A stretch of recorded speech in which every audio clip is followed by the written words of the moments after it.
Mi madre no ha sufrido un ictus, Pau. Ha ingerido un emético y un sedante por su propia voluntad. Revisen su bolso y llamen a la policía ahora mismo. En la recepción de mi boda, estaba retocándome el velo frente al reflejo de un frontal de cobre que yo misma había tardado 3 meses en restaurar a mano. El metal brillaba como un espejo, y esa fue la única razón por la que la vi. Mi suegra, Adela, estaba justo detrás de mi hombro. Ella no sabía que mis ojos la observaban a través del cobre, solo veía mi copa apoyada en la barra. La vi sacar un pequeño frasco de cristal de su bolso de mano y verter 3 gotas transparentes en mi cava. No me volví. No grité. Esperé a que se alejara para saludar a la esposa de un diplomático y luego, con la precisión de un cirujano, simplemente estiré la mano y cambié nuestras copas. Su veneno estaba ahora en su propia mano y el verdadero drama estaba a punto de estallar. Me encantaría saber quiénes forman parte de esta comunidad, así que contadme desde dónde me escucháis y qué hora es allí. Cualquier otra novia estaría hiperventilando en el baño tras ver a su suegra intentar drogarla, pero yo soy arquitecta técnica de restauración. Me gano la vida tratando con cimientos que se desmoronan y fallos estructurales. El pánico es un lujo que no me puedo permitir. Lo que sentí en ese momento no fue miedo, fue carga estática. Es el término técnico para el peso inmenso y silencioso que soporta una viga justo antes de decidir si aguanta el techo o se parte por la mitad. Caminé hacia la mesa presidencial, con el taconeo de mis zapatos marcando un ritmo constante sobre el suelo de madera. Me tomé el pulso. 80 pulsaciones por minuto. Elevado, pero bajo control. Alicé la seda de mi vestido y me senté junto a Pau, el hombre que salvaba vidas de niños como cirujano pediátrico, pero que era incapaz de ver que su propia madre era un patógeno. Él me apretó la mano bajo la mesa, rozando mi anillo con el pulgar. Me miró con tanto amor que casi dolía. Me susurró que estaba preciosa. No tenía ni idea de que, a 3 metros de distancia, su madre estaba bebiendo el cava que ella misma había destinado a mi destrucción. Miré al otro lado de la mesa. Adela ya estaba sentada, presidiendo la conversación con mis padres, riendo de algo que decía mi padre y fingiendo a la perfección el papel de matriarca benevolente. Me miró. Sus ojos eran cosas frías y muertas bajo capas de máscara de pestañas cara. Levantó su copa, mi copa, en un brindis silencioso hacia mí.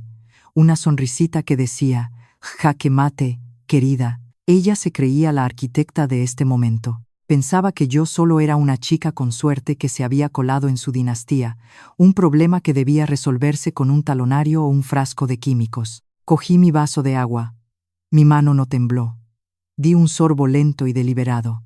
El agua estaba fría. Sabía a claridad. Vi a Adela dar otro trago al cava.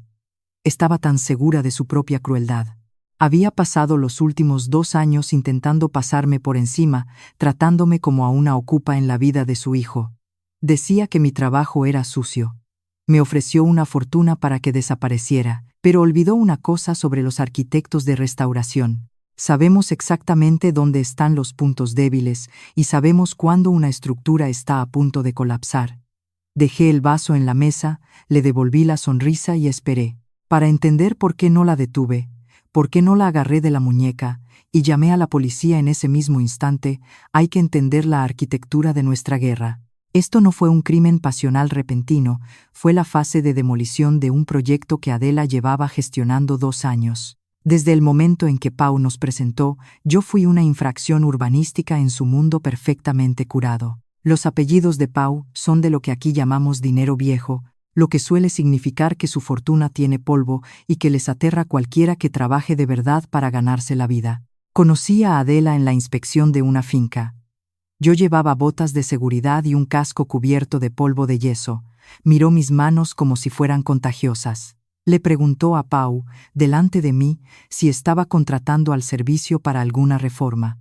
Cuando él le dijo que yo era su novia, ella no sonrió. Solo dijo, «Ah». Los insultos nunca fueron gritos, eran estructurales.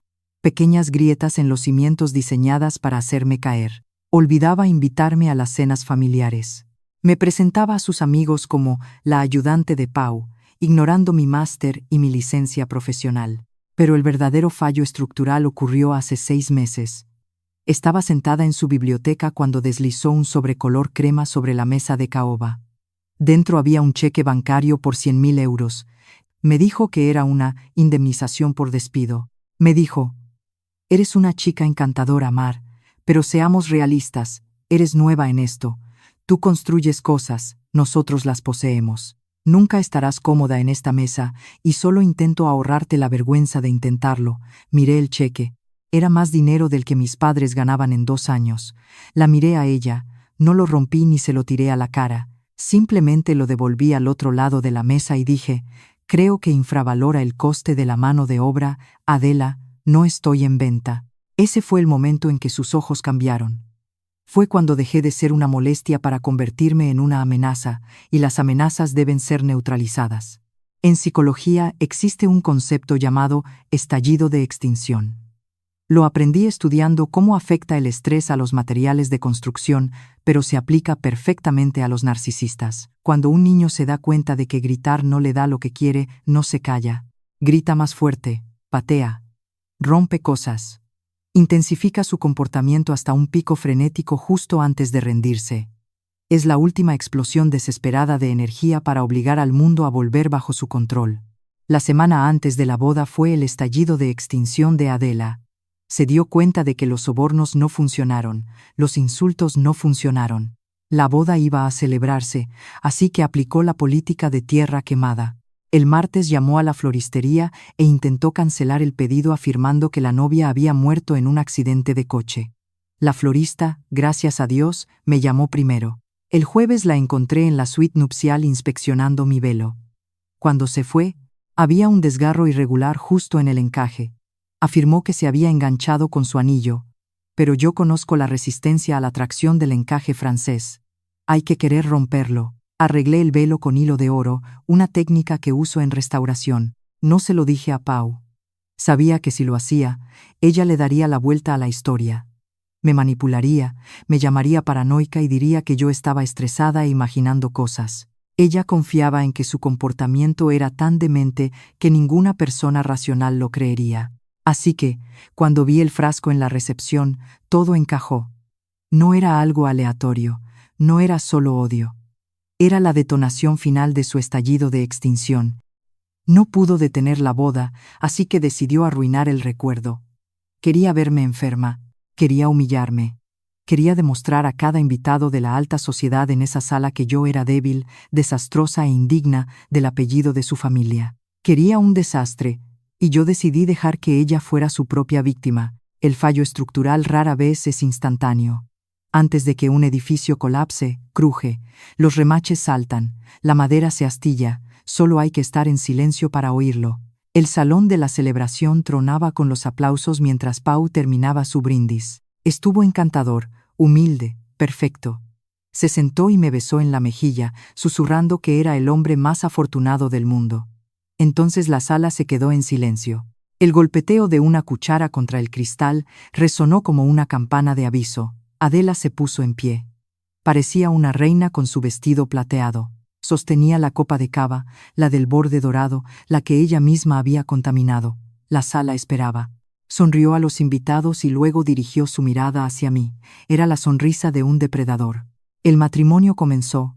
Con esa voz proyectada de quien ha ido a los mejores colegios trata sobre la unión. Trata de saber quién eres y de dónde vienes. Algunos de sus amigos rieron. Y lo más importante, trata sobre la confianza. Saber que la persona que tienes al lado busca tu bienestar. Me miró fijamente al decir la palabra confianza. Yo no parpadeé. Levanté mi vaso de agua. Adela levantó el cáliz envenenado. Por la feliz pareja dijo. Inclinó la copa.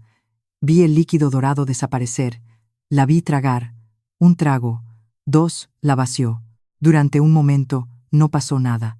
Se sentó con aire triunfal. Se giró hacia mi padre y empezó a hablar sobre su hándicap en el golf. Pasó 1 minuto. Luego 2. Yo permanecí perfectamente inmóvil, con las manos entrelazadas en el regazo, contando los segundos como un metrónomo. A los 2 minutos y 40 segundos empezaron los crujidos. Adela dejó de hablar a mitad de frase. Parpadeó rápidamente, se llevó la mano a la garganta y su rostro, normalmente una máscara de maquillaje pesado y con postura, se tornó de un gris violento. Intentó levantarse, quizá para ir al baño, pero la gravedad tenía otros planes. Sus rodillas cedieron, agarró el mantel para sostenerse, arrastrando consigo un centro de mesa de lirios carísimos. Entonces el fármaco hizo exactamente lo que la química dictaba. No fue un desmayo elegante, fue violento. Adela emitió un sonido gutural y desagradable que silenció al cuarteto de cuerda. Vomitó directamente sobre la mesa presidencial, sobre el camino de mesa de seda, la porcelana y la falda de su vestido de alta costura. El olor nos golpeó al instante. La mujer que había pasado 60 años cultivando una imagen de perfección intocable estaba ahora encogida en el suelo frente a 200 personas de la élite de la ciudad.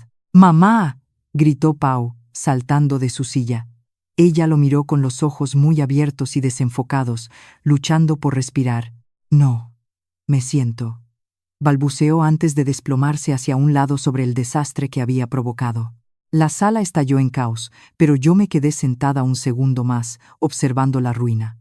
Era feo, era trágico, y era exactamente lo que ella había encargado para mí. En una crisis, la mayoría de la gente entra en pánico, pero yo me levanté y tomé el control. Le dije al DJ que cortara la música. Indiqué al coordinador que despejara el camino para los sanitarios. Pau estaba en el suelo con ella, comprobando sus constantes, con su formación de cirujano al mando. Gritaba órdenes. Pulso débil, vía aérea despejada, pupilas dilatadas. La ambulancia llegó en 4 minutos. Subieron a Adela a la camilla. Estaba casi inconsciente, gimiendo algo incoherente. Al levantarla, su bolso de pedrería resbaló de su regazo y golpeó el suelo. El cierre se rompió y el contenido se desparramó por la madera, un labial, un espejo compacto y un pequeño frasco de cristal vacío. Pau lo vio, se quedó helado, pero esa no era la prueba definitiva. Junto al frasco había un papel de carta grueso, color crema, doblado en un cuadrado. Me agaché y lo recogí. Sabía lo que era antes de abrirlo.